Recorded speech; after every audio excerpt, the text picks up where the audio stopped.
క్రికెట్లోని అన్ని ఫార్మాట్లు ఒక లెక్క, ఐపీఎల్ ఒక లెక్క.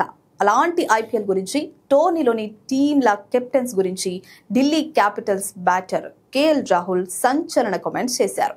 2022-24 మధ్య KL Rahul Lucknow super Giants కు కెప్టెన్ గా ఉన్న సంగతి తెలిసిందే. తొలి 2 సీజన్లలో జట్టు ప్లే ఆప్షన్ కు చేరగా 2024లో 7వ స్థానంలో నిలిచింది. ఆ సీజన్లో ఓ మ్యాచ్లో లక్నో ఓడిపోయిన తర్వాత కేఎల్ రాహుల్ వివరణ వినకుండా ఎల్ఎస్జీ ఓనర్ సంజీవ్ గోయంకా సీరియస్గా మాట్లాడిన వీడియోలు అప్పట్లో వైరల్ అయ్యాయి.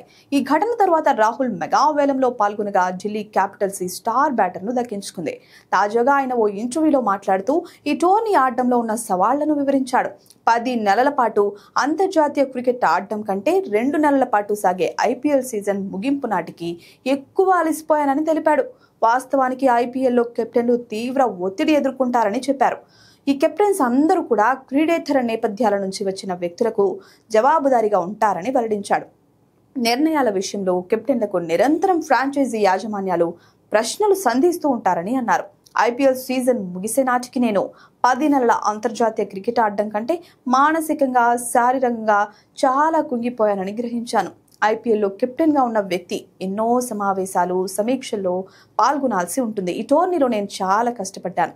యాజమాన్య స్థాయిలో ఉన్న వారికి అనేక వివరణలు ఇవ్వాల్సి ఉంటుంది.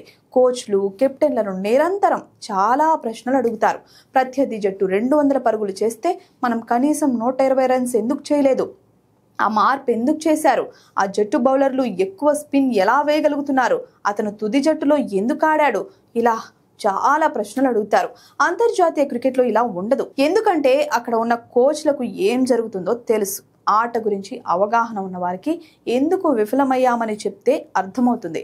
కొన్నిసార్లు అన్ని విభాగాల్లో రాణించినా మ్యాచ్లో విజయం సాధిస్తామన్న గ్యారంటీ ఇవ్వలేం. కాబట్టి క్రీడేతర నేపథ్యం నుంచి వచ్చిన వ్యక్తులకు వివరించడం చాలా కష్టమని కేఎల్ రాహుల్ వెల్లడించాడు. ఢిల్లీ క్యాపిటల్స్ స్టార్ బ్యాటర్ చేసిన ఈ కామెంట్స్ తెగ వైరల్ అవుతున్నాయి. కేఎల్ రాహుల్ కామెంట్స్ కు ఆయన అభిమానుల నుంచి మద్దతు వస్తోంది.